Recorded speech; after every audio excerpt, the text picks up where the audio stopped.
So in the process of observing, welcome back guys. In the process of observing, we have couple of standard signals. Say we have the standard signals.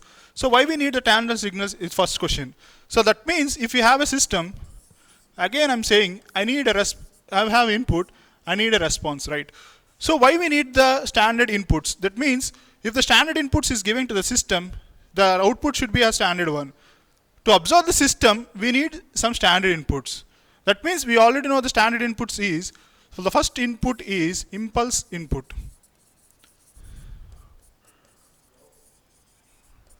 So the impulse input. So if I take x of t, my input, the standard input impulse is designated as delta t. That means that delta t, it is a narrow signal at equal to 0. So the value of x of t is equal to some finite value, let us say a at t equal to 0, and it is equal to 0 at t not equal to 0.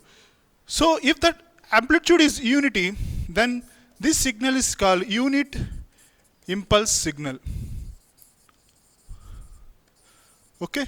So in Laplace domain, you already dealt that the transfer function, Laplace of that impulse function. So Laplace of this impulse function is, of unit impulse is 1.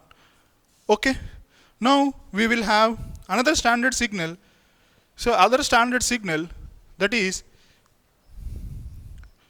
so another standard signal, signal 2, unit step input.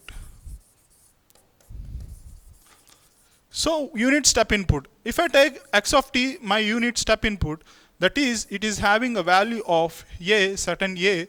That means it is designated as t, as a is my step input for 0 to finite value of input.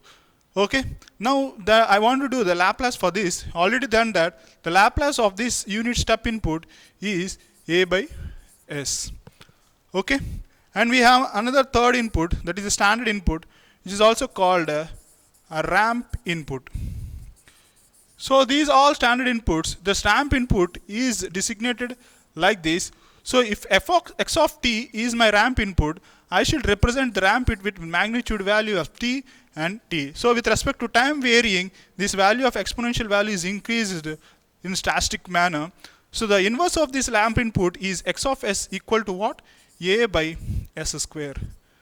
Okay, so the ramp input having a magnitude of a means the inverse of that so Laplace of this x of t is a by s square. If the step input having a magnitude of a means the Laplace of step input a is a by s. Okay, the similar fashion we have the parabolic input.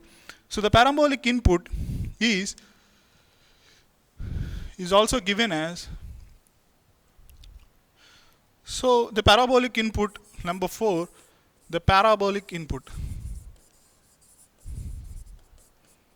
So the parabolic input, so we having, if x of t is a signal, so I want to represent the parabolic thing, that is a t square. That means the signal will be in the form of exponentially increasing a parabolic way. So the Laplace of x of a is a by s cube. Okay, that means the input signal having a magnitude of a in the parabolic form. If t increases in exponent grade from 0 to infinity, we will have the transfer function of we have the Laplace of parabolic input is a by s cube. So these are all standard inputs. So all in our system representation, inputs are described as what? R of s. Okay, R of s means all input signals are described. So that means if a signal is given to you is impulse input, then simply R of s should be written as 1. If the input is step input, then R of s, unit step input, then R of s is 1 by s. If the input is unit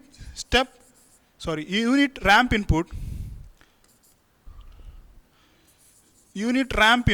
then R of s is designated as 1 by s square. So like that. Okay.